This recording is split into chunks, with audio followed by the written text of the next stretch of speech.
भगवान कृष्ण अर्जुन को कर्मयोग के सिद्धांत को समझाते हुए कहते हैं, कर्मण्येवाधिकारस्ते मां फलेषु कदाचन मां कर्म फल हेतुर्भूर्मा ते संगोस्त्व कर्मणि आ।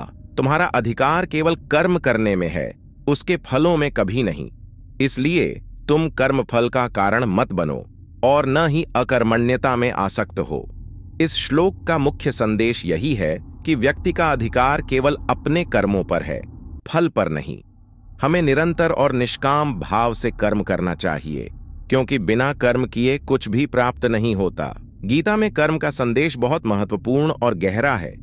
श्रीमद् भगवद गीता के अनुसार कर्म का अर्थ है कर्तव्य पालन, जो किसी भी परिस्थिति में निस्वार्थ भाव से करना चाहिए।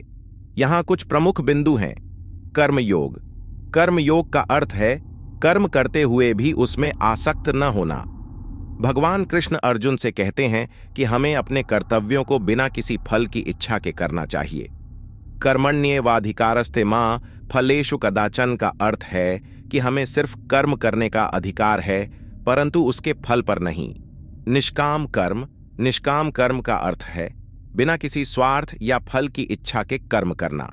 इसका मतलब है कि अपने कार्य को ईमानदारी और समर्पण के साथ करना और परिणाम की चिंता न करना। स्वधर्म। गीता में स्वधर्म का पालन करने पर जोर दिया गया है। प्रत्येक व्यक्ति का अपना धर्म और कर्तव्य है जिसे उसे निभाना चाहिए। अपनी जिम्मेदारियों को पूरा करना ही सच्चा धर्म है। समत्व।